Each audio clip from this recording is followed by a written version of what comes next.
And like I said, this is of course cultural. Our culture is a very close-knit society. So we kind of know each other. We don't overtly express our concerns, but it's there. But when a person from outside comes in, you have not been included in that network yet, then you would use expressways to try to make the connection. But we already have developed that expressive way of caring for each other. So there is a difference there. But once they feel that they know you, and once you start to have that kind of, or you get acculturated, then you will probably there will be a middle ground. It will come in time. So, it takes time to develop that kind of understanding. I don't think there is something that should be concerned. And please don't, it's not a personal issue. Okay? Also, it's polycultural. Sometimes when we don't say anything, even with the evaluation, there is a possibility.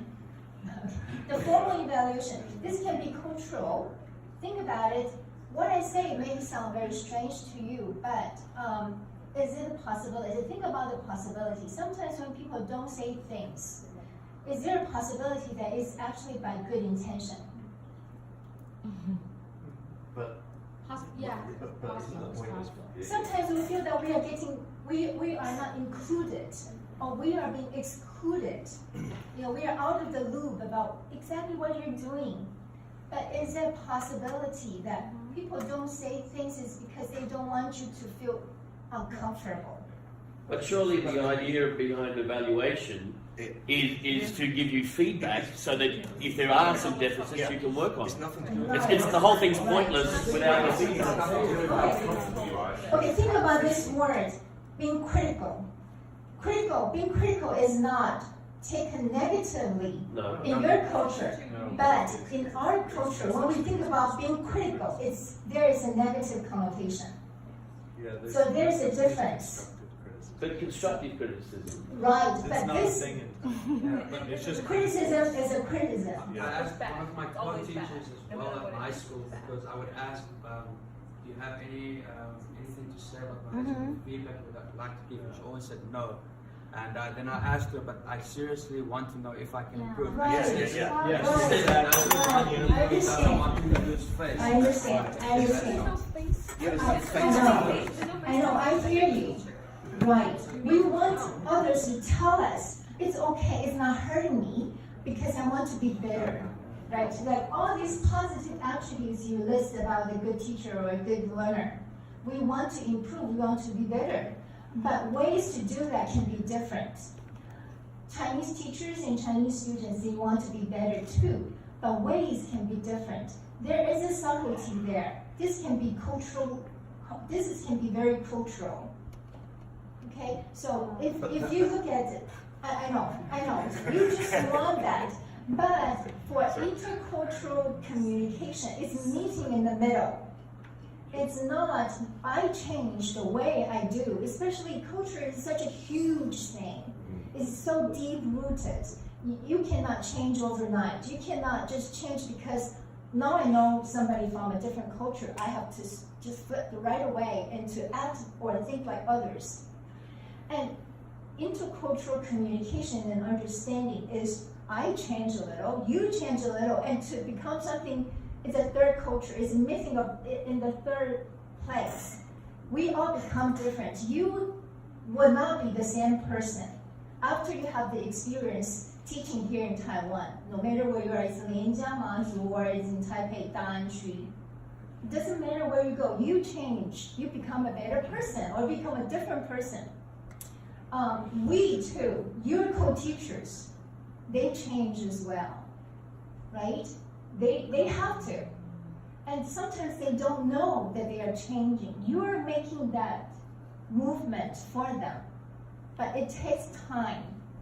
Can I ask? All right. So excuse me. So I think it's part of the co-teacher's responsibility. I mean, in my school, because we have two different we have two foreign teachers here, and Tina is excellent. But before that, we have another foreign teachers. And the feedback, I don't know what you mean, because most of the co-teachers, not me, they won't say anything in front of, or just when the foreign teacher asks, or any comment or any feedback, or do you think there's anything I need to be improved? The person, okay, it's okay, yeah, good. They'll just say that. They won't say things really honestly, right? But but behind, when we need to write our assessment, then they will say, okay, so really slacky, or not well prepared, things like that. They will say, why don't you say that just directly in front of him when he asks your opinion? Because that's maybe the problem we cause this kind of misunderstanding. Because we say, yeah, okay, good, right? So I always tell the teachers at my school, just say it. They won't feel hurt, but the way you say it, the usage of words, the words you pick, so that's the art. The word you pick, but you have to let them know. We have to learn how to give feedback. We have to learn how to give feedback, but still consider cultural difference. A culture that is very direct, Western culture, more direct, and a culture that's indirect. It doesn't matter. It does not mean that the ideas or the criticism is not there. It's just when you express it directly or indirectly. In your culture, being direct is taken for granted, or it's something valued. You want to. I lived in Texas for 10 years. You have to lay all the cards on the table. Okay? You have to be direct. It does not mean that the ideas or the criticism is not there. It's just when you express it directly or indirectly. In your culture, being direct is taken for granted, or it's something valued. You want to. I lived in Texas for 10 years. You have to lay all the cards on the table. Okay? You have to be direct. If you try to be polite by being indirect, people hate you. Okay? But you feel that you're doing it out of good intention, but people would think of you being a very a sneaky person and not honest person. So it's different. But a lot of teachers here, they have never experienced that culture before. Okay? So, sorry to interrupt you, and I understand what you're saying, and yes, that's obviously true. So maybe it would benefit us. You talk about the cultural differences, intercultural communication, and being able to meet in that way. If we could understand how it's done, like how do you, in your culture, how do you give that feedback if it's not direct? How do teachers learn, and how do you nurture your staff? How do you develop people? Right. And if we could understand that. Okay, we do this to our own teachers too, because I do a lot of evaluations as professors, and especially as a teacher trainer. I visit a lot of schools to do evaluation and provide feedback. I am the person who is more direct than others, trust me. But I had to learn how to do that so I would not offend people, and people can give my feedback and not feeling hurt. It's a learning process for me too. I have been hated, I've been, criticized behind my back and all that. But I had to learn. But our teachers, they have to learn too. But with this program, teachers our teachers are only given those foreign teachers to work with. But how to do intercultural communication is not something that we help our teachers to do. So there have been conflicts. Believe me, even in Taichung, there were lawsuits of schools against, of the foreign teachers against school, against certain colleagues. from my point of view, a lot of that was miscommunication. It's not an issue of not being professional, but our definitions of being professionals are different. But you feel hurt. The same thing with our teachers. They felt hurt too. Okay? Not because of you as a person, but being in that situation. A lot of that is a very, it's a situation, being in the circumstance. How, for example, would, say, a principal who had a problem, if there were issues with one of his staff, permanent staff, how would a principal approach that subject? If you don't do it directly, how will you do it? I'd love to be able to understand from you. Usually, how okay, that's a lot of times. then I can understand the process. Can I add something really? Sure. My husband and I have been struggling with cultural issues for the last 5 years as well. And we read a book about the differences between Western culture. And this book very clearly states that there are cultural differences. And firstly, problem solving. People don't speak to you directly. They will choose to use someone else to go and talk to you about it. Am I right? Am I right? Okay. Mediator. Yeah. Because we think that if we choose a person we trust, or we think that you might trust to be the mediator, but to you, this is indirect, right? This hurts. Because why can't you just tell me? Why do you, so the whole world knows except me? Right, but this is cultural. Yeah, and it's good, like, I think tomorrow I will give you guys the book's name. Like, if you understand the culture, you'll accept a lot of the things that happen much more.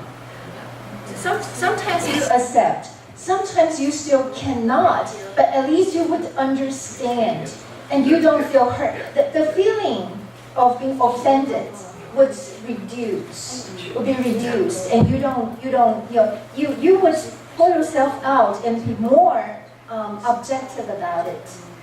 But it takes time, like I said. It takes time. Initially, it's the most thorny, being in that situation, but gradually it would. But that's also the reason why you travel thousands of miles to come here. You come here to be different, to be a lifelong learner, right?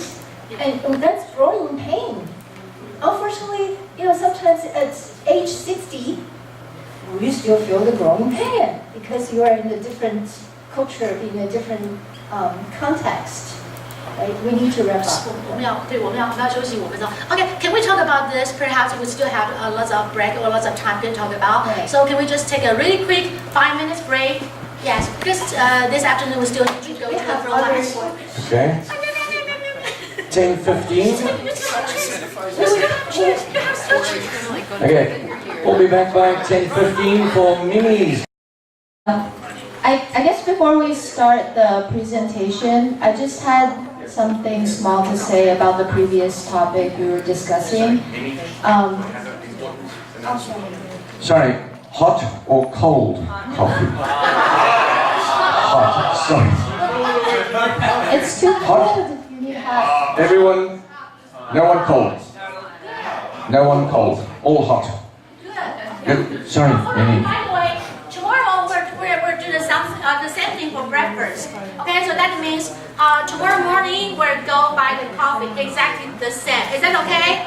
So anyone, right? Tomorrow morning, right? Okay. Okay, that will be the same. So for tomorrow morning, then you need to pay for tomorrow morning. Okay. All yours. Okay, thank you. Coffee is very important. So I just wanted to share a little bit of my experience about the previous topic that was discussed. And I do agree with the professor that I think there needs to be some action on both sides to come to a compromise about being direct or not direct. On my part, I've never had a really terrible relationship with a co-teacher. I think part of the reason for that is because I am Asian American. My parents are Chinese and they're first generation immigrants. So I have some idea about what is Asian culture, even though I grew up in America. And so one thing that really helps is when I think it does take a little bit of coaxing. If having a discussion with your co-teacher, knowing what they think about your lessons is important to you, it does take a little bit of coaxing to get it out of them. So I usually need to first build some rapport with them. It helps if you notice if they got a haircut and you're like, oh, did you change your hair? It looks very nice. Or maybe if you go to Taipei and then you bring back some snacks, give them a snack, and then they feel like, oh, they thought about me. And it's kind of like a consideration thing, you know?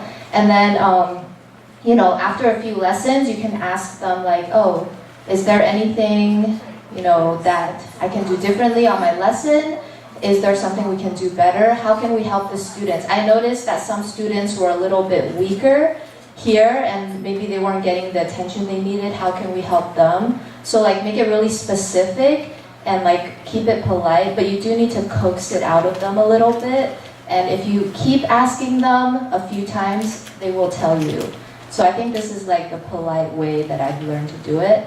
And then on the other side, I think I don't know if I should talk about this, but in my county, there was one or two situations I felt were a little bit unfair to the foreign teacher, which was, there was one older gentleman last year, and you know, throughout the year, he told us that his school had been consistently telling him that, oh, you've been doing a great job, everything is good, you're one of our best foreign teachers.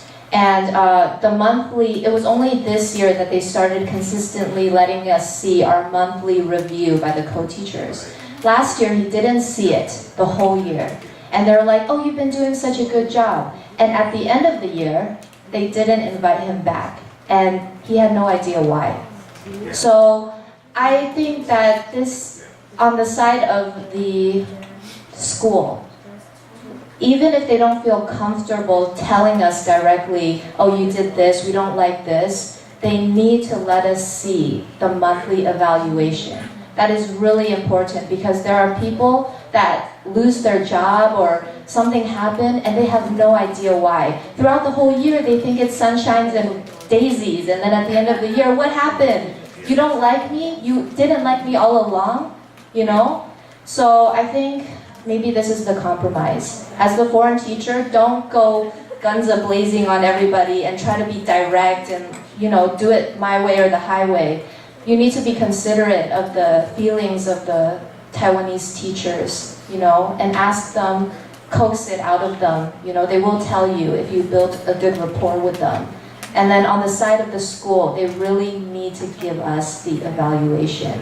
Yeah, so I think this may be a fair compromise. And that's, you know, just my experience, yeah. I hope that maybe helps a little bit, yeah, okay? It really makes them feel happy when you notice the small things, and then, yeah, I think this is the cultural difference. Okay, all right, so I'm gonna start with my thing. I teach in Hsinchu County, and I'm at two schools, Zhudong Junior High and Yuandong Junior High. And, no, I can't do this. Don't look, close your eyes. Okay. Okay, sorry. Yeah, so I'm at two schools this year, and then I just wanted to start off with some riddles, because that's what I got the idea from Philip, and the kids really love it, and I brought some candy to bribe you. This is how I bribe my students. It really helps them get into the mode of learning right at the beginning of class, because they know there's candy involved. And it doesn't cost that much. You can buy like a huge pack, and then you just, you know, do 2 or 3 riddles per class in the beginning. You know, it helps them warm up. Okay, all right, so you should know these. These aren't too hard. The first one, I like to do some like silly jokes or riddles. So the first one, what is it?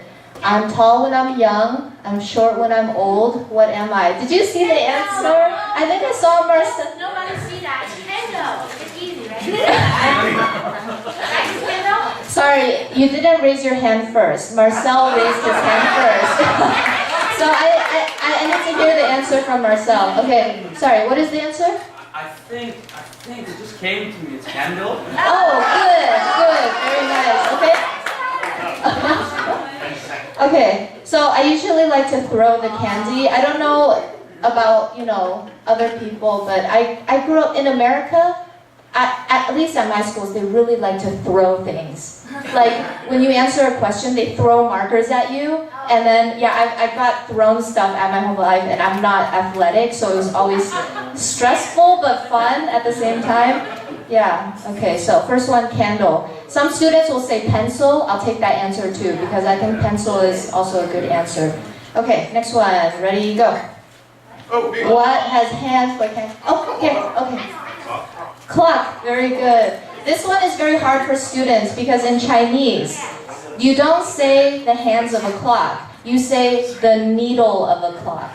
Zhen, yeah, so it's hard for them, but then they can learn some English, like, what is it called? Colloquialism, okay. All right, a clock, good. Okay, and let's see. All right, this one we did for one of the holidays. So always old, sometimes new, never sad, sometimes blue. Zach.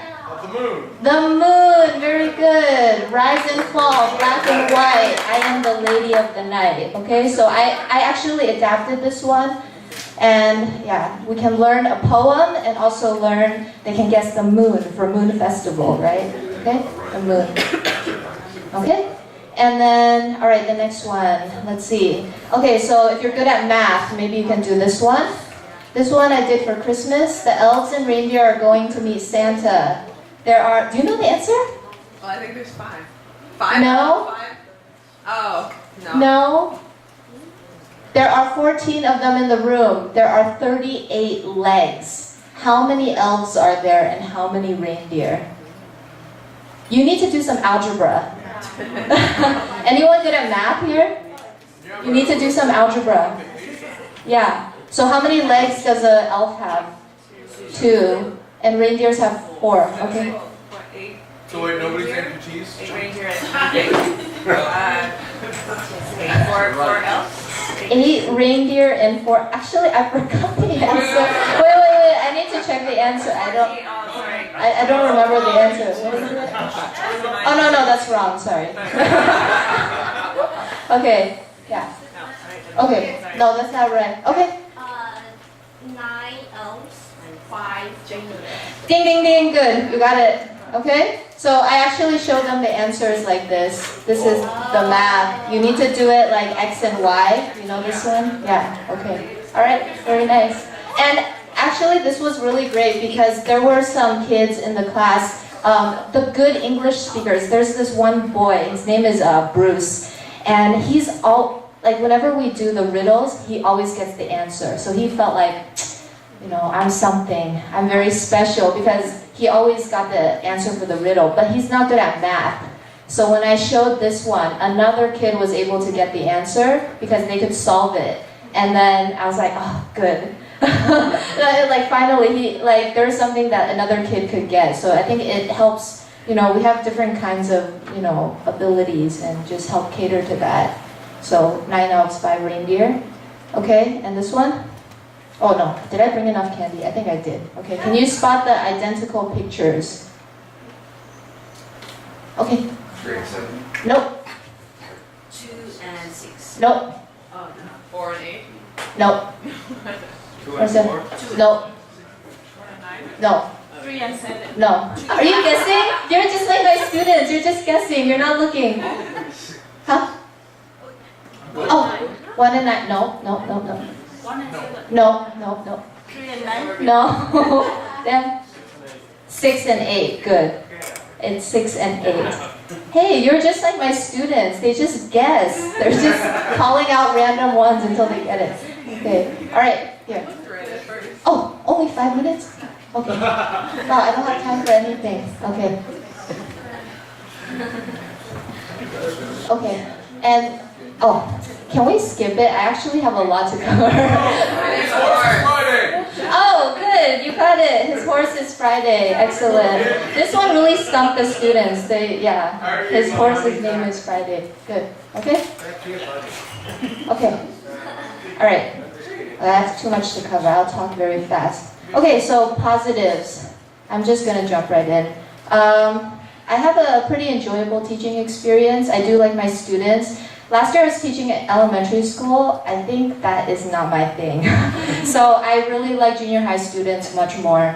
And higher maturity level in the students, they're not doing something very, very crazy at all times. So I like that. And two-way learning, I like to learn from my students. So sometimes if there's like a Chinese word, I'll ask them, what does this mean? And they can teach me, and then I can teach them. And I think it helps me connect more with the weaker students that way. Yeah.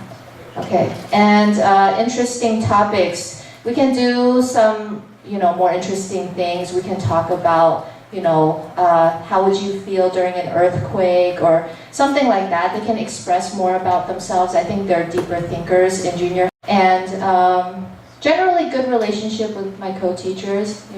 We don't have too many problems. Mostly. Okay, and good working environment. Yeah, generally good working environment. And I like Taiwan, convenient and safe. Okay, and for challenges, communication difficulties. So again, the cultural differences, I think it does cause problems sometimes. And also, we don't really have regular meetings. So I just go in and I have to wing it, or like I come up with something. So sometimes, if they want something, I wouldn't know what that is. So communication difficulties. Misunderstandings with co-teachers, it does happen from time to time. I try to ask them, but it's hard. And Taiwanese grandmas and bus drivers, they're actually really, I moved from a more city environment to more country. And the bus drivers are crazy. They're always eating betel nuts or something, and they have so many energy drinks right next to them.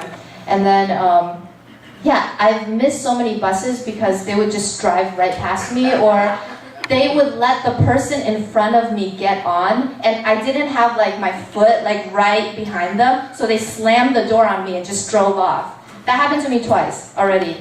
So bus drivers and the Taiwanese grandmas, I talked to, Brendan and everyone about it. They're always there's no big grocery store in Judong, so I have to go to the traditional market sometimes, and I have a suspicion that they're constantly ripping me off for groceries. They're really good at haggling. I don't haggle with older people, so I pay a lot for my vegetables sometimes. And okay, transportation, commute. My commute, it does take a little bit.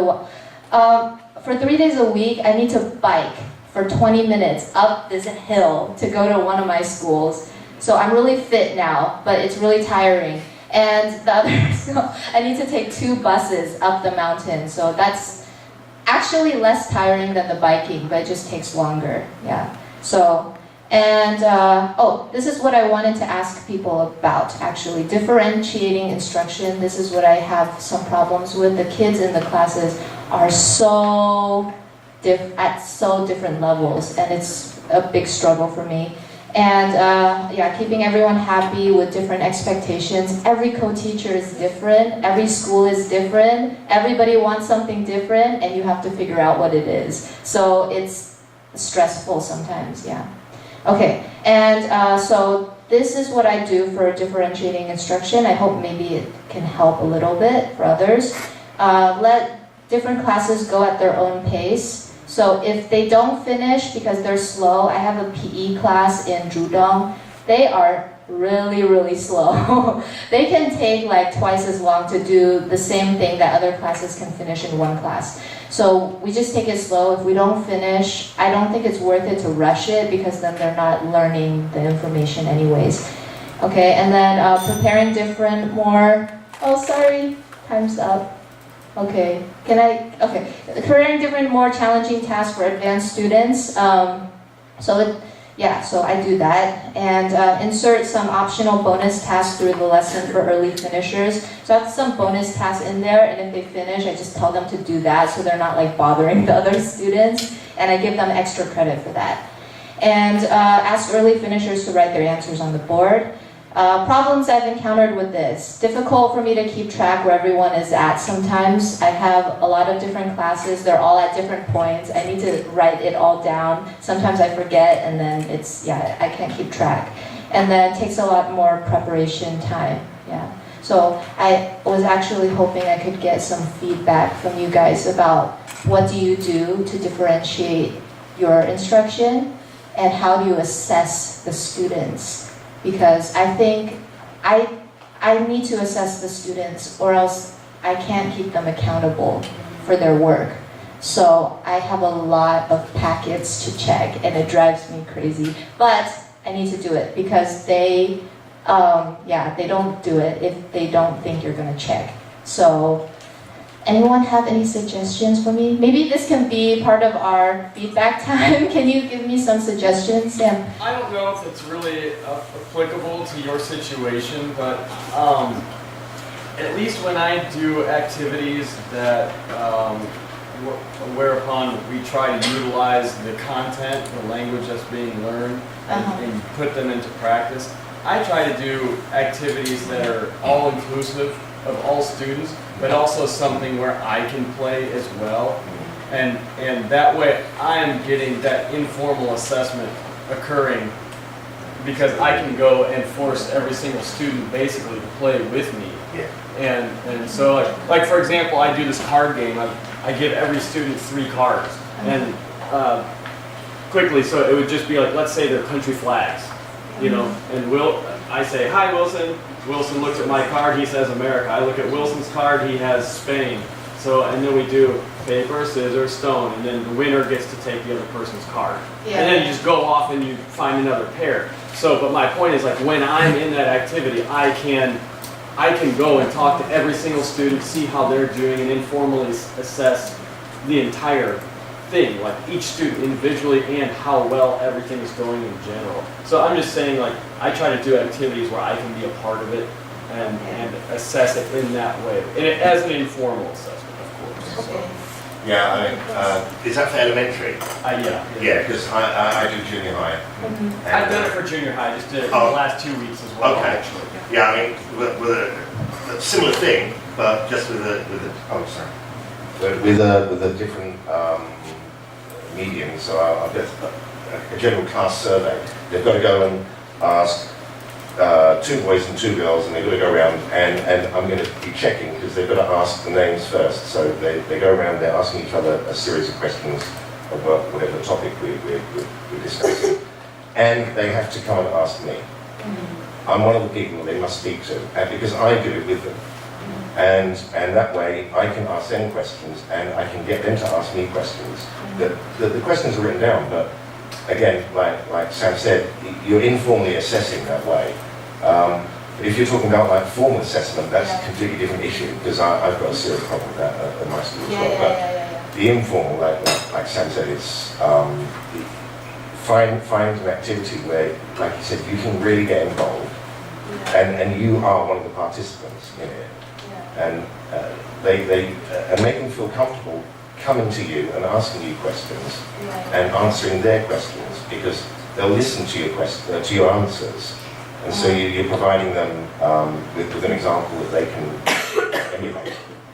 So actually get in with them. Get in with them. Yeah, don't sit back and just kind of look at them, you know, like a scientist looking at two things. You get in there. It actually is good fun because you'll realise that they can probably do more than you might expect. Yeah. So something that I haven't had a chance to do here in Taiwan, but something that I would often do with my students when I was teaching Chinese is there's a number of websites where they can upload a video. So I don't know what your school's policy is on phones or devices and whether or not your students will immediately start doing something else if you let them use their devices, but having them record, like going and even like sitting in a group of 3 or something and talking about a topic and just recording that or going around and just taking a video of their classmate asking and answering questions, like any sort of those like video recording things. It's still, like you still have to go back and look through it, but I find that it's not as tedious as trying to read through a packet, and I think it's also because like part of the reason we're here is for speaking, so like whether or not they can write, like that's not really, I feel like that's not really my responsibility, that's kind of the local teacher's responsibility.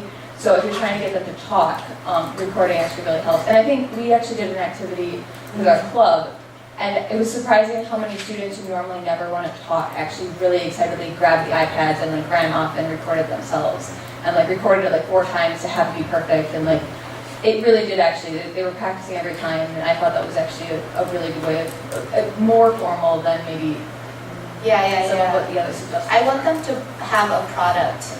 You know, sometimes the informal assessment, like I can't write down who's doing the work because there's a lot of really shy students, and then I can barely hear what they're saying even though I'm this close to their face, but actually they work really hard in class.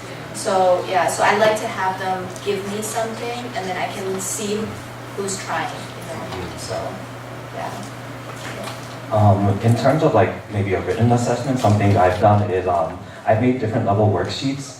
So like they're still learning the same thing, but maybe like one is low level and has like a lot more Chinese like translations on it. The second one is more like fill in the blank, and the third one is more like open-ended. So all like the same questions. It is a lot of work, but then I sort of like I drag my co-teacher in to help me a little bit. So it's a lot of work, but then I like it because then like beginner class is like, okay, you can choose. Like I have my students choose which one they want to do, so they set their own standard. So I really like that, and like, yeah, and I like for me it's like getting a low student to 100% is like impossible, but we can at least get them to like 60% or at least. So growth for me is important more than getting like everything. Jason, throw that voice. A simple strategy that I used to use were you're designing group work activities, and obviously you pair up the slower learners with the faster learners, and then through peer teaching they would help each other out to complete the end product. But then take that a little further, you can even, depending on what you want to do, over a project, for instance, it might not happen in a single lesson, but if you're doing it some sort of a project. Then you can actually delineate roles within that project. And so this is, the slow learner has this job. So they also feel effective. They have a role to play. And, but it's not as taxing on their language abilities as some of the other ones. And obviously those with the better abilities, you give them the more language-based roles within that group. And yeah, and they work together effectively as a team and produce whatever product at the end. Oh, sorry, we're not done. I'm gonna speak as well. Keep on talking. Okay. You can also do peer assessment, or you can do self-evaluation, where you can have different color stickers and with criteria. So like I could spell the word, or I could speak to my friend as different levels. So then you can see at which level they're at. So if they can do level 1 and 2, then you know their middle ability.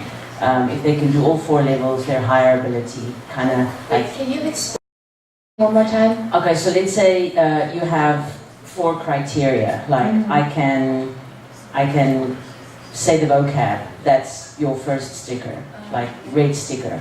The second one is I can say the word and I can say a sentence using that word in a sentence. That can be your second point. Like so, they use levels of what they can do, assess themselves.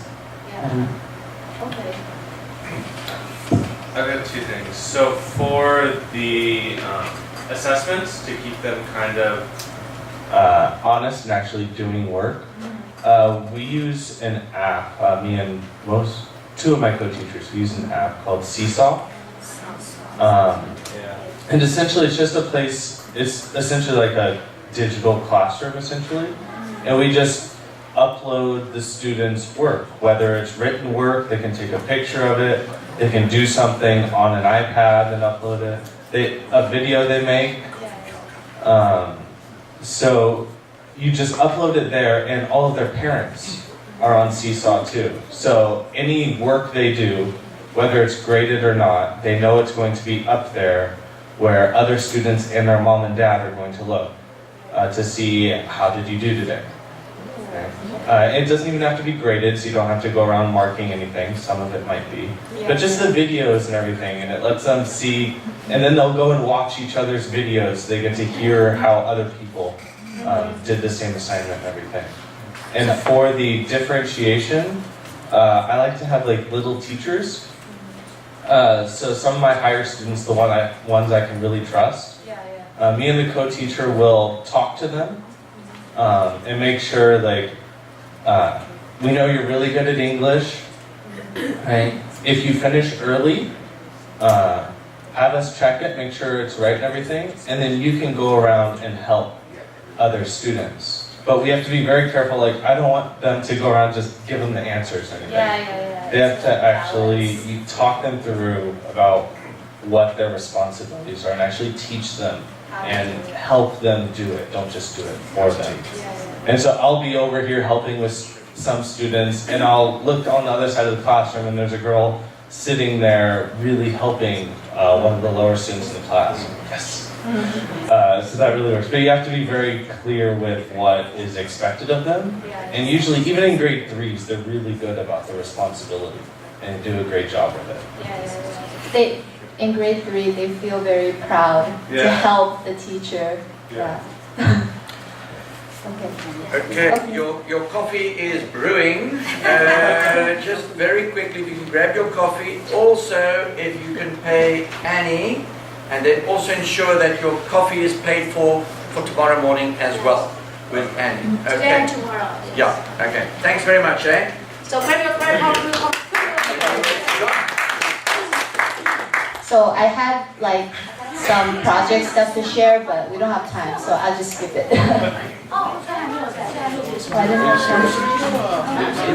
Oh, sorry. When I feel maybe your attitude is not good enough, I can't work with you anymore. So maybe I will give you lower points. No, she said each month, I need to assess you in a lot of aspects, right? But if I feel that it's a kind of feeling, but we cannot tell you our real feel about what you, wherever you did a good job or not. That's nothing. So I'm sorry, we need to talk about it in such kind of situation.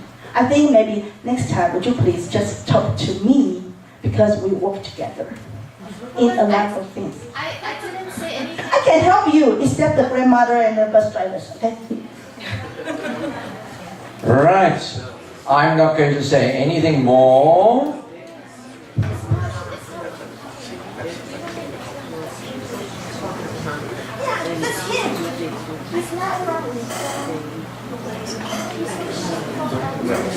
Okay. 宗师们有什么事情的话，请私底下处理好，不要再大，不是我的意思，不要再，我觉得沟通的管道是常口的，但是这样子。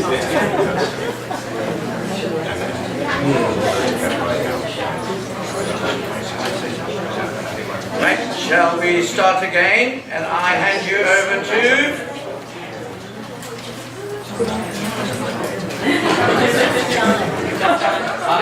John.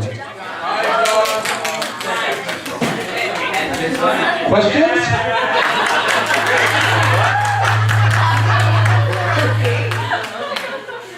Okay, that's fine.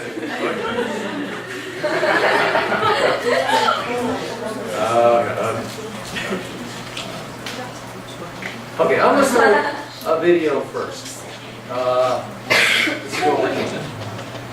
Welcome to Rising Palace. How are you on your party? Or, look, this way, please.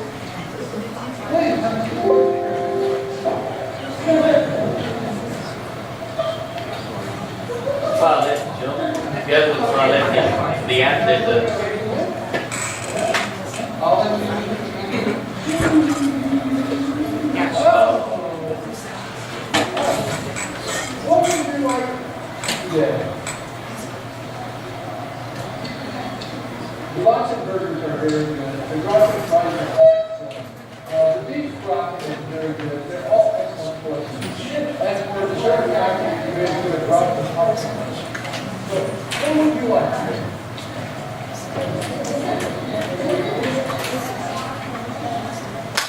Okay, well, I'll give you a gratin soda to drink. Would you like anything to eat? Or I'll give you that for dessert. Would you like a dinner? Okay, chicken gratin for you, and you, sir. A beef gratin for you, and you.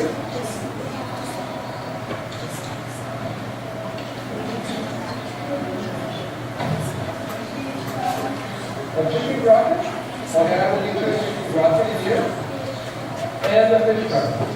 Excellent. All excellent choices. Good job. I will be right back. What would you like to drink? Gratin milk tea, gratin soda, gratin tea. Okay, I will be right back with your order. Okay. This, real quick, this was a project that, this was grade 5. This is a project where basically they're entrepreneurs and they're making their own restaurant. Okay? And so this was the Gratin Palace. This was one restaurant. Okay? I'll tell more later, but notice right now there are 5 parts. 1, logo, main course 2, fast foods 3, desserts 4, and drinks 5. So there are 5 sections to the posters. So there are teams of 5, and they build these posters. Okay.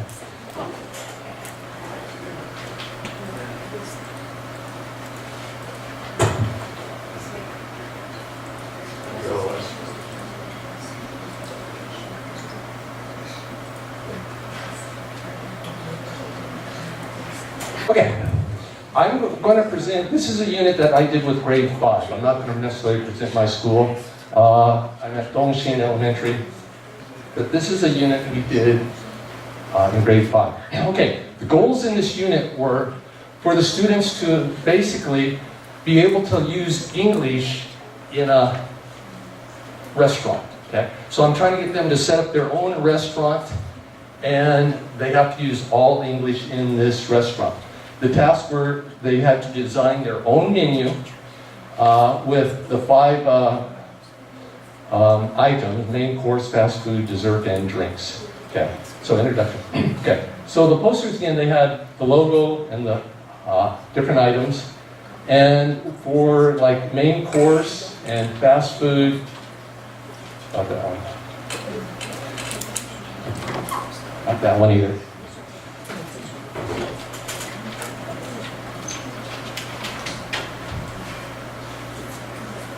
Okay, 5 items in each category, and they had to have a picture for each item. So that was their goal. Okay. Okay. Then I gave them explicit directions. Okay, these were the no-nos. No Chinese. I said if you put any Chinese on the poster, I'm taking points off. Okay, and so no Chinese unless I okayed it. Okay. Then also, yeah, there's some things like kids love poo-poo. I don't know why. But yeah, so I said, no poo-poo on these posters, okay? No guns. There's some boys who love the guns. I don't want guns all over the poster. So I want them to look as if it's somewhat of a real restaurant menu. Okay, so I'm going to take off points. And also, yeah, I will take off, okay, if I don't like it, I will take off points. They know me. Okay, and so that I'm not being harsh on them, but they know what I like and don't like. Okay, and I told them to ask.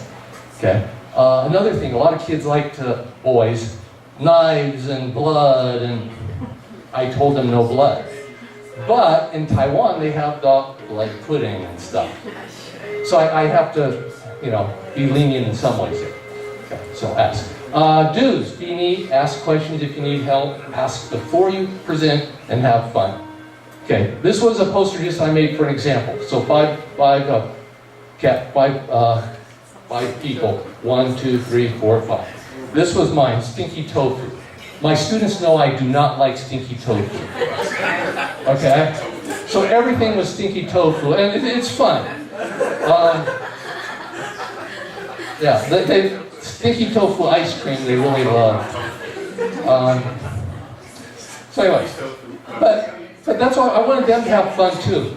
And they did similar stuff on their posters, made up crazy menu items. Okay, I did a rubrics, okay? This is one thing I do with my class. This is something new I've done, and I'll tell you some lessons I learned. Okay, the reason I did 5 pieces is, normally on a poster, if you just tell a group of 5 to do it, 1 or 2 students will do the whole poster, and the rest will do absolutely nothing. So what I did is made each of the 5 students responsible for 1 item. So this would be 1 student, 1 student, 1 student, 1 student, 1 student. So for the menu items, I would give the students a sheet of A4 paper. And so they would do their work on the A4 paper, then glue it onto the poster. So each student is responsible for their own little section. Okay. So rubrics, okay, name, class, number. Okay, basically, so here's logo, main dish, fast food, drinks, dessert. Okay, but every student is going to be graded on their presentation. Okay, that's the video we saw at the beginning. So they had to go and do, pretend like they were in a restaurant. Okay. And I'll go back to that in a minute. And again, no Chinese. So, but one thing I learned, this was way too complicated. I should have, this column here, I should have just done away with. And I should have just said, what did you do?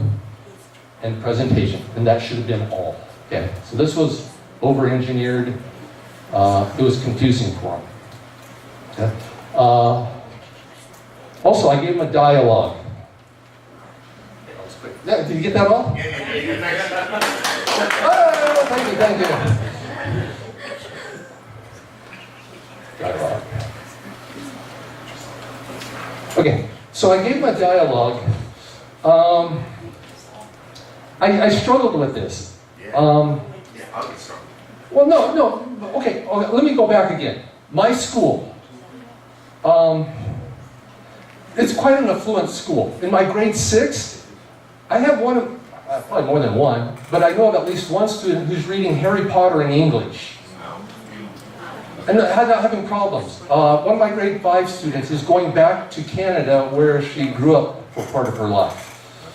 So I have quite high students for the most part. But again, of course, I have those students in grade 6 who barely know their ABCs. So I have them both, okay? So this was a dialogue, just something for them to go off of. But I didn't require that they go by this exactly.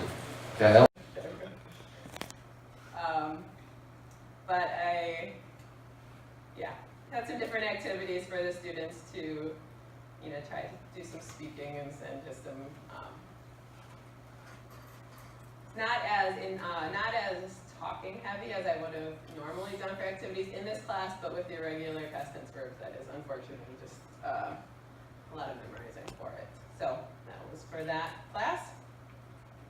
And then I did make a video after the first one failed, but I don't think I'm going to show it because it's nothing good. But I did put this one up here.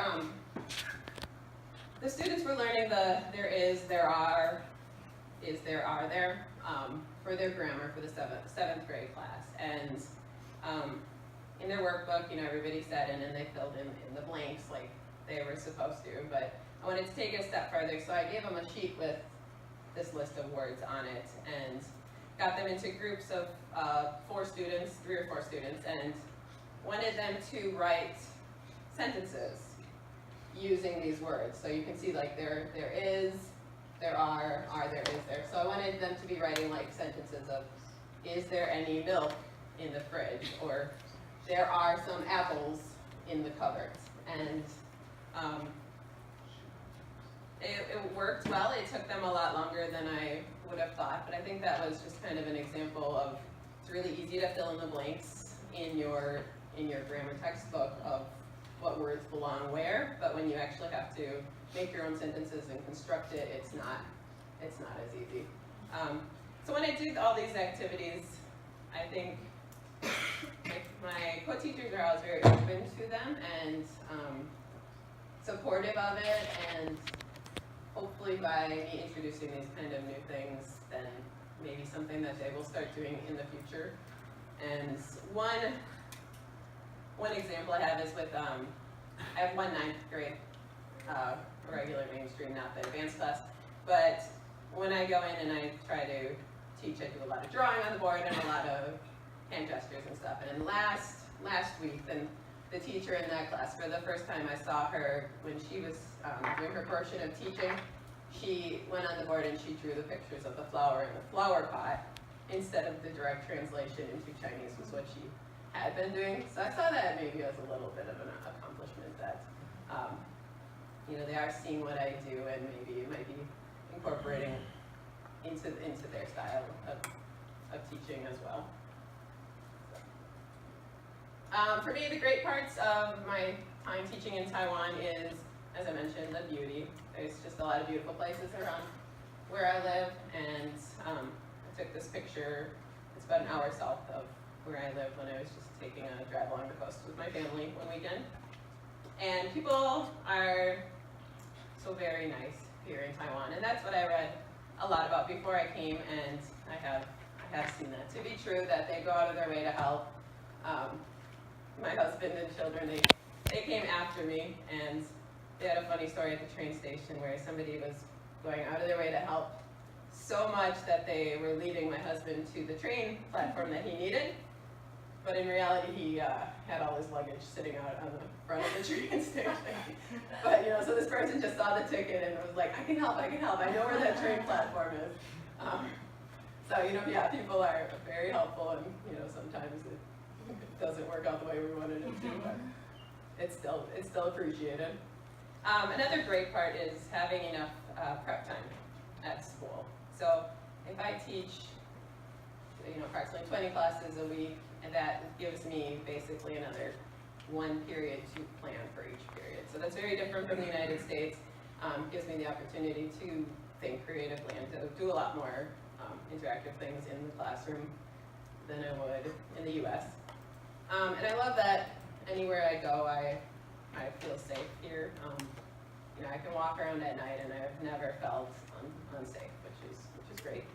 And I love the students, and like when I leave each day at 5 o'clock, there's students and they're all saying, goodbye teacher Diana, goodbye. You know, even the students that I don't teach. You know, I just love the interactions with them and their positivity, and again, different from the United States where you walk down the hall and students basically look the other way because they don't want to acknowledge that you're there. Yeah, that you're a teacher. It's embarrassing for them. Yeah. My challenges. I have had a big challenge with resources. Our school has one computer lab, and that is the only form of computers for students to use. And so any teacher, including the teacher who teaches computer classes, has to try to sign up for this one lab if you want to do something with computers. So I tried to have students do presentations, PowerPoint presentations on different countries, and we had a really hard time getting them into the computer lab to do their research. Computer in the classroom? There is one computer in the classroom, but yeah, there's 6 7th grade classrooms, and at the time when I last assessed, 5 of those computers did not work. So, but I was just meaning for students to do their own research on these countries. There's that one computer lab. Also, I got a card that allowed me to make 200 photocopies in the beginning of the year. I teach approximately 200 students a week, and I used that up pretty quickly. So when I said, you know, can I buy more? Can I like pay to get more copies? And they told me no. So it's very hard for me to, you know, bring anything into the classroom when I can't make photocopies. But what you can talk to your administrator. Okay. It's not like this, because we have a budget for the companies. Yeah, well, I found out I can sometimes go to the homeroom teacher. No, nobody. Oh, okay. That's weird. I mean, oh, right, yeah. No, it's really, really weird. Oh, I can tell you the 3D of studies. Now is the principal. in some other school? Samuel? Yeah, that would be helpful, because yeah, I mean, I've been kind of making, like, other teachers who don't make copies have been giving me their card and stuff, but yeah, I mean, it's making it very difficult to do what I want to do, and every time I need copies, I have to like scrounge away to do it. I'm pretty certain, I was here last year, and I'm pretty certain this is exactly the same complaint that somebody, the previous teacher made. From Walden? Yes. That could be a school specific thing. Hopefully you did have the same reaction. Right, yeah, I mean, 200 copies doesn't get you very far at all. Yeah, I think you should know that, but I think this complaint is exactly the same. Well, thank you. And as I mentioned, lack of classroom technology, whereas, you know, if 5 of the 6 computers did not work for what I want to do. So sometimes I've had a PowerPoint ready and I'll go in and I can't do it because the computer doesn't work that week, or, yeah. I think your school do have iPads. They do have iPads. Because they are, you know, the 12-year curriculum, they're one of the core schools. So that means there are lots of budget. Because I have asked about... Is that, are we talking about the same school? Yes, that's a 12-year curriculum core school. Because I've asked. So they have lots of budget. I can't believe it. Yes, please ask if you can find it. Yeah, because I've asked if there were like carts of computers, of laptops that could be brought to the classroom or things. Another challenge, as I mentioned, just the focus on the textbook. I mean, I know textbooks have their benefits, but like I said, the teachers teach only out of that textbook and nothing else. And the communication in the school, as many people have mentioned, I mean, it was hard for me with these exact things, like to try to figure out how to get more copies and how to get the students into the computer lab. Those are some challenges that I faced. Okay, and that's it. Time's up. Good presentation. Thank you, Diana. Lots of insights and thoughts for the future, especially when it comes to copying. Yes, copy. Right. Any questions? Any queries? Yep, you've got lots here, right, Ainsley? Sorry, just quickly, I'm sorry. I just want to know how big your classes are, that's all. I mean, the class size, because I do it at 32. 25 to 27 usually. Okay, alright, I just wanted to those activities. Yeah, well, when I do the half of the classes, like the memory game you saw, that was when I had the half of the 8th grade, so there were about 12 in there. Alright, that's what I was asking, yeah. You look quite manageable. Yeah, that one. 32 kids doing that's like, oh my god. Yeah, okay, yeah, great, thanks. I've got a question, I just have a comment. I saw your wonderful Greek word grid there where they were composed. 12 in there. Alright, that's what I was asking, yeah. You look quite manageable. Yeah, that one. 32 kids doing that's like, oh my god. Yeah, okay, yeah, alright, thanks. I've got a question, I just have a comment. I saw your wonderful Greek word grid there where they were composing sentences, the words, and I just looked at that and it just screamed makey. You know, or floor tiles on it, you know, and the kids jump from, especially in an elementary setting, that would, you know, the kids love that. So yeah, it gave me a great idea. Yeah, that would be good. Yeah, thank you. I just have a general curiosity. The CLLI, I believe it was labeled. How did that start? I think that's a really cool thing. And I mean, I don't have a situation where I can use that, but I'm just genuinely interested in it.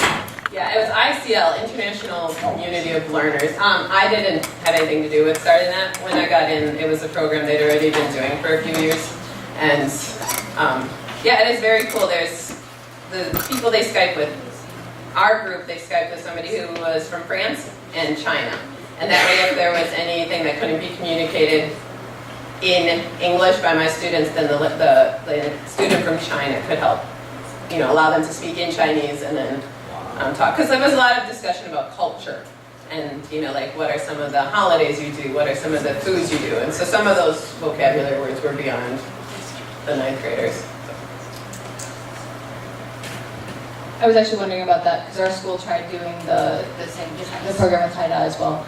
But did you find that your students were able, for the most part, to actually use English, or did you find that mostly it was Chinese translations? It was English. Okay. And it wasn't until I actually talked like midway through the semester to somebody who was from the university, like who was a coordinator there, and he's like, oh no, the focus is just on cultural exchange, not on English. And I'm like, oh, I didn't know that. You know, we've been doing all English. Yeah, because we had that, and then like the students that our students had been like the whole island in Kinmen was Skyping with the students at Haida, and they actually came to Kinmen, and all of like it was everyone was from Europe, and like they were all just like, I don't speak any Chinese. I'm here for 3 months, and my students can't understand me ever, and the teachers have to speak Chinese. And for us, like the students were both from Malaysia, so like they spoke Chinese, and so like we found. I didn't realize it was cultural either, but I was just wondering if your students were gaining an English proficiency, because we've been having a long discussion about whether or not that's a good program. Yeah, like I said, I mean, there were the few words, like the specific cultural words that they ended up saying in Chinese, but yeah, where they were all 9 were 9th grade students. Is that what grade you were doing? We had 7th through 9th, so it was just a mixed group of random kids who may or may not have wanted to be there. So I guess our situation is a little bit different. I'm just wondering. Yeah, I mean, my students, they worked hard. They created a PowerPoint ahead of time, and so they were able to get the PowerPoint made and practice it in English before they had the Skype talk. Yes. Those are the international education projects that schools can apply for grants from MOE. So some schools, they have applied and got the grant and have that going. And since they have foreign teachers, sometimes they would invite a foreign teacher to go in to help with that. But it's a separate project itself. But you know, we are trying to do a lot of things. So with intercultural learning as well as language learning for our students, and try to give them the motivation and opportunities for authentic communication. Anyone else? Great activities. Thank you very much, Diana. Right, thank you. Next person, Fabian. We're just gonna go through that. Fabian Yuning, the 3 schools. This is our week. At Chuanzhou Elementary School is every Monday, so it's from grade 1 to 6. So it's the whole day of teaching, the 6 classes. Just keep going. But the student body is very small, like 8 to 12 kids per class. It's like, woo, amazing. And the local English teacher as well, she's also the music teacher. But she's very nice. So she doesn't co-teach, she just sits at the back. But if I have an issue, she's always there. I can ask her for anything. She helps out, so that's cool. And the kids are fantastic as well. Right? No discipline issues at all. On Tuesday and Wednesday is at Anding. They call it the main school because that's where you go and sign a contract. Yeah, I know. The one thing is grade 1 and 2. That's in the afternoon on Wednesday afternoon. So they have the Anchingban, the after-school program, and it's just a mess. So you go in there because they've been at school the whole day. And then before I walk into the classroom to start my lesson, they've been playing outside for like 30 minutes. They get back inside, they're like all sweaty, So it takes like 10 minutes to calm down and like, hey, let's do something. So it can be done. It just takes some time. And then Starfy, also another school, Thursdays and Fridays, grades 4 to 6. The co-teacher works with me as well. So if they're doing some activities, then she'll help out. So I'm busy all the time. Some learning activities that I do with grades 1 to 3. So they learn the alphabet and the sounds and colors, so you can put it together. So if I say A is red, and then define A, and then color the A red, and then same with B and C. So you learn colors and the alphabet. And they're all happy. Small classes. Sorry. They done animals, then the animals, and then they could just color the animals that whichever color they wanted it. And the idea was just to learn the name of the animals. Yeah. And I wanted to do the sound of the animals as well, but computer issues and sound issues, and so skip that. Just move on. Yeah. There's also drawing because it's so little. So they cannot write words. They can write alphabet. So we do a lot of drawing, and the pictures are on top, so they can just copy and then say the word as well. And in grade 3, they do tracing. So the tracing will match the picture to the word, and it will trace and yeah.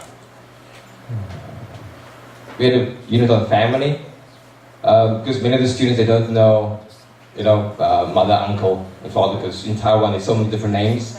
But for me, everyone's an uncle in my family, or an aunt, right? But what I did was, they could bring in, after they learned the vocabulary and the sentence patterns, they went home, they got photos of their family, and they brought it in, and they introduced their own family to the rest of the class.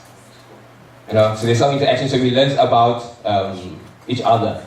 It's not just, oh, I see you at school and I don't know the rest of your family. So even those that could not really speak English, they were excited because like, oh, it's a photo, So that is good for them. Yeah. Family, they could also, some classes they drew a picture of their family in the house and they could label it. Those who could not label at all, it's fine to have a picture. So you have to, like, you was asking about differentiation. So some students can do one thing and the others something different. It's all good. Board games, they also have board games, because kids like playing games. So they're always in teams. And so it's not just playing and using Chinese all the time. Although if you cannot speak English, you can use Chinese. The idea is that you have a stronger student and a weaker student, and then those in between. So they work together, so they can help each other. So you roll the dice, you move your piece around, and you land somewhere, and you have to say, oh, he's my mother, or she's my father. And the others will correct them if it's not right. We had food activity, or learning that food. So we had a YouTube video. They introduced foods to the students as an icebreaker. And then at the end, they could go up in front and say, oh, I like this and this and this and this. I don't like this and this and this. Even though they could not say the names of the words, like baguette, or everyone knows hot dog and hamburger. Yeah, but they don't know cheeseburger. So, yeah, here we go. And then for grade 4, we done ice cream floats. So ice cream and soda. So in the class, so they were fantastic. Because kids love ice cream and they love soda. So put it together, it's like, oh, amazing, it's magic. I'm gonna do this at home. It's like, yeah. So it was cool. I don't have a video on that. I'm sorry. Yeah. He's the biggest. He eats the most. But yeah. Learning about the world, I heard many of you toured countries. It's not that easy, or for me at least, at some schools. At one, I'm in 3 schools. At 2 schools, it was kind of easy. The third school, not at all, didn't work. Even though I was told that, oh, they learned countries in the English book. They do it in geography, so they should know it, but they don't. But anyway, so we had an activity where they had to guess, well, I don't have another picture. It's a map of all the continents and with the labels. So they just cut it out and then glue it where they think it should be. Right. And then that's what you get. So like, oh, that's North America and Africa. Yeah, you get the idea, right? Okay. Asia. We live in Asia. Yeah. Right, there's another one that, oh, okay, they knew it. Right, so another team, they could do it. So it's just to see what the students know before I carry on, right? And then we also had flags. So go up to the board, throw any flag that you know, whatever you know. If you can say the name in English, bonus. If you cannot, it's okay. Just throw the flag, and then we can have a lesson on flags, right? And then we had lessons on flags and have the English and the Chinese name. But while we go, you can see. We all know that. Yeah. So the students have to guess, right? And then that's how we go. Yeah, you know what's that? It's Mary Above 3. Yeah. So we've done New Zealand as a country, a focus, New Zealand. This was hard for students to do because it's actual physical contact and they don't like it. So they in grade 6, so grade 6 done New Zealand. My understanding is they've been together since grade 1 at least, or sometimes grade 3 to grade 6. So they know each other, but I still cannot touch you. You know? But Westerners are like, oh, let's just do it. You know? Yeah. The hand. Yeah, I'm not going to touch you, but we're going to pretend. Okay. Oh, that was good. Okay, they also made posters. Yeah, zorbing. You know what zorbing? That's right, yeah. It's a big inflatable ball that you get inside and you move around. I think in Kenya you can do it. Yeah, it's called, yeah. It started in New Zealand. Yeah. So what you can do, what you can see, what you can eat, New Zealand. Yeah. Some students didn't know that kiwi is from New Zealand. They did. Actually, no. Yes, I'm getting to that. Yeah, you can get kiwi from Italy as well. Yeah, but some students know that kiwi is native to Taiwan. China. No, they told me Taiwan is like yeah, and then they didn't know it's a kiwi bird, like you said. Yeah, kiwi bird. Right. We have dialogue, so daily activities. So they would go around. They stand in a group, and then it's Q&A. But they have the photo as a prompt. It's like, what are you doing? Oh, I'm going fishing. Or what do you like to do? I like to go fishing. So just to get them to speak. So I don't have to speak because it's not teacher orientated. The students have to speak most of the time. So I give you the tools, and you have to present something.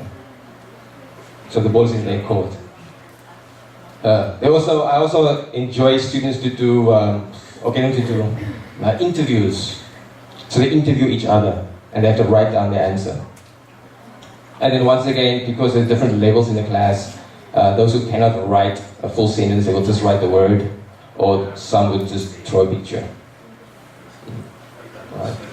That's one of the Thursday, Friday Derby's co-teacher. 5 minutes? Okay. Woo. Okay, and interviews. Lots of PowerPoints in the classroom. Memory game, I do it online, just so we can use a computer. Yeah, instead of making all the cards. And videos. Yeah. Okay, for Halloween, you teach them the vocabulary. And we also have arts and crafts, so you're all doing something. So grade 1 will do one project, grade 2 will do something different, grade 3. Grade 4 and grade 6 we got them to do ciphers, like a riddle, and to figure it out. It's all related to the topic. And the same with Christmas. Grade 6 they did differentiate between a want and a need. And for that you need Chinese. So this will make it clear for everyone, and they have to make a list for what they want for Christmas. And then grade 5 is just what I want for Christmas.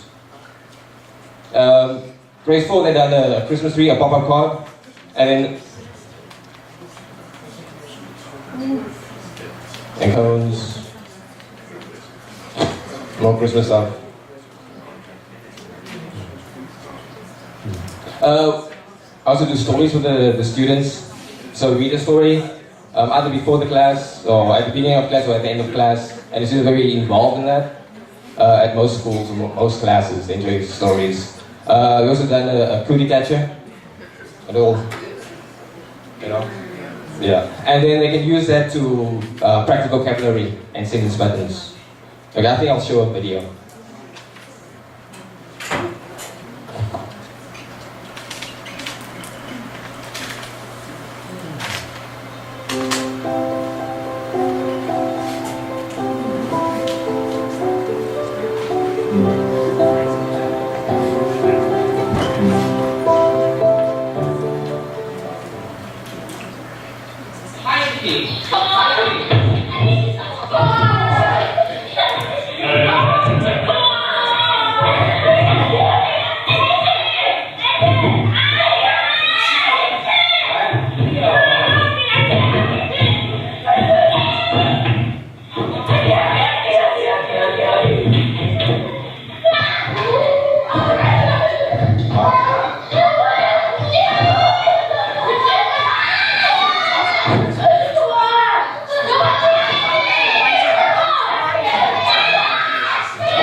Yeah, so if you don't know, one student was 1 meter per time.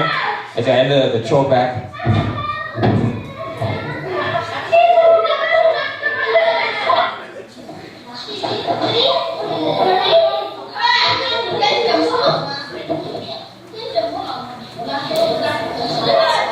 Hopscotch. Many of you played hopscotch as you were little growing up. In Taiwan, we play hopscotch as well. Yeah.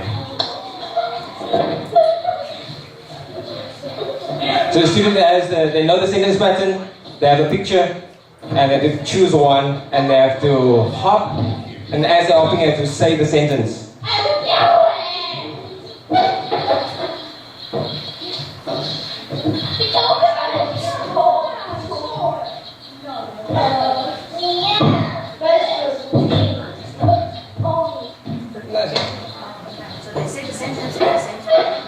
Yes. Learn. I learn.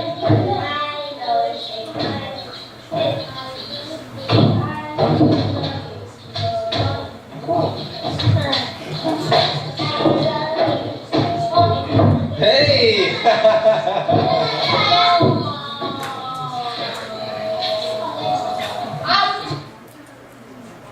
Okay, these are the little things I can present about the good and the bad at the schools, but there's no time.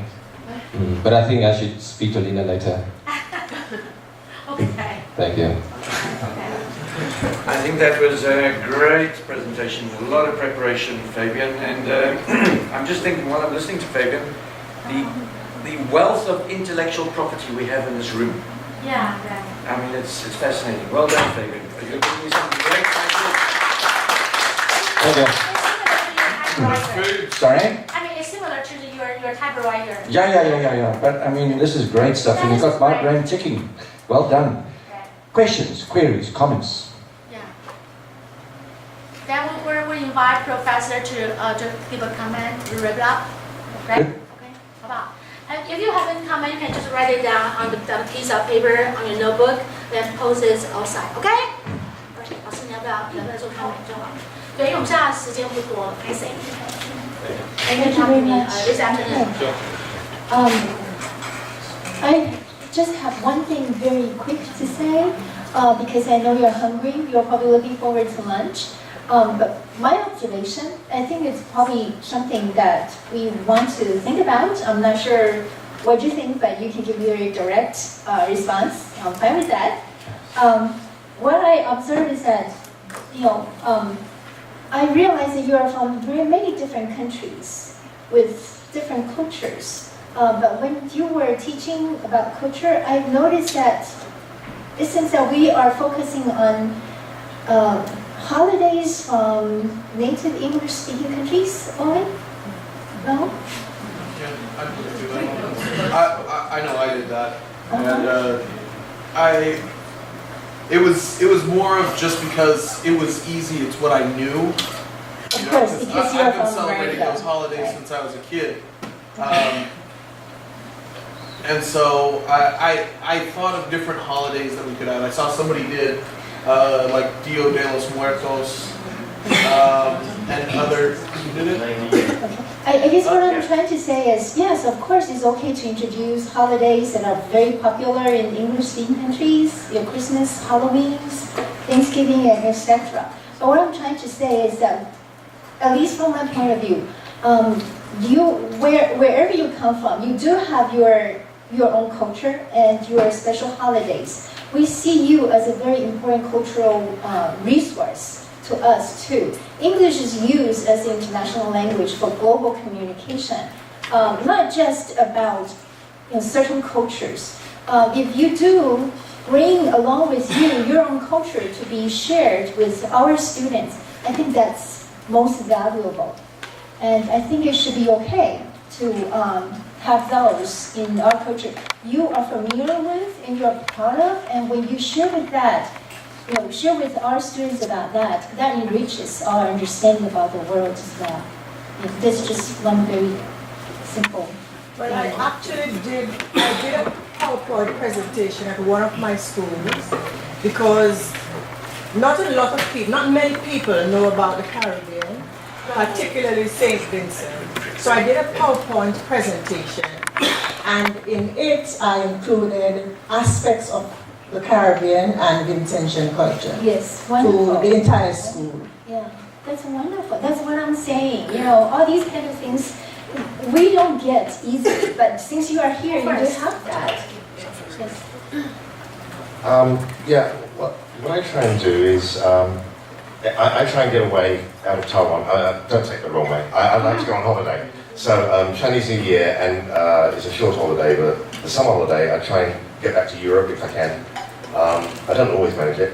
But what I do is for my first lesson, especially for the second, for the grade 8s, because I've already been teaching them for a year, I make a PowerPoint of my holiday. And then, and because I don't always go to England, Turkey, Greece, wherever it's been, and I can introduce not just my country, but other countries as well. So they're always kind of like, wow, that's really in Holland, you know, what's that? And then I can ask them questions as well. Or I get them to ask me questions about, you know, what do they eat? And I ask them, what's that? And oh, it's a windmill. Or they don't know it, and I teach them that. And it just opens their eyes, and I take pictures of me on beer bikes and stuff. And, You bring the world into the classroom. yeah. So I mean, that's a really good fun thing. And I put pictures of myself in there as well, so that they can see. It's not just lifted off the internet. And it does. You do see them kind of like, oh yeah, it's actually a real place. Yeah, it's a real place, you know, and they just really enjoy it. So and it's a killer easy lesson to do, right? 40 slides, you're not going to get through them because they just love it. But there's a lot of talking, and it's the first lesson back, so I don't feel like go straight into English. So that's always a good opener for anyone who's doing the grade 8s, because there's a lot of past tense, which they're just starting. So yeah. Yeah, and then I was going to say about the holidays. Like I really try to stay away from English-speaking country holidays. Like the students, I teach junior high, and like in elementary school, every year they learn Halloween, they learn Thanksgiving. Also, only Americans celebrate Thanksgiving, so I don't know what the rest of the English-speaking world is doing with that. But yeah, I just got back box there or something. But like, I mean, they know Halloween, they know Christmas, they sort of know the New Year's Eve, that New Year's, the January 1st New Year's, and like those are holidays that they know, and so like I hate even like mentioning them to my students because they're just like, oh, Surya Lila, and so like that's why I do try to introduce, like I have 2 textbooks from National Geographic. There's an elementary school textbook and a sort of junior high level textbook, and they really do focus on global cultures, and I really do try to teach them like there are these other cultures, there are these other, like even like India and places where they sort of speak, like English is a language, and try to introduce that. But oftentimes what happens is the students are just like so like, what is that? That they just turn into like, oh my god, there's these other cultures out there, and it becomes very difficult to like actually teach holidays like Day of the Dead or something, because it's just so weird to them because it's not something they've been introduced to. And so it does become difficult to actually explain like, this is something that other people celebrate, and this is how they celebrate it, and don't laugh about it, don't think it's something weird, or my students were calling it a cult. We had a discussion about that, but like they're saying 邪教. And it's just like 邪教, and I was like, code. Yeah, but it's like, no, this is what, however many millions of people celebrate, so that's actually kind of, I think it's important to share that, but also you have to be very careful about how. But it's kind of sensitive, right? So when we show this, we need to make sure our students won't be influenced by that. Okay, so it's just like your criteria need to be really careful and sensitive. All right, so I can tell this group is so committed, so devoted, and you guys are so smart, excellent, hardworking, intelligent, devoted. I know. I can say it never ending for from how much of it. I'm so honest, really. You're so committed, I can tell. You have so much to share, right? But time's up, so I need to wrap it up. Okay, one announcement for this afternoon's Flora Exploration, Flora Export. The bus will leave at 1 o'clock. So please meet up at the lobby, 1 o'clock sharp. Alrighty? And bring your it doesn't look like a plan. Pocket money, because there's something. 啊？要去广场吗？Yeah， 不要想说拉比，我们就直接走下去，比较简单。那个 circle， 他可能会 get confused. Okay, so just meet up the lobby 1 o'clock sharp. Bring your pocket money. Okay.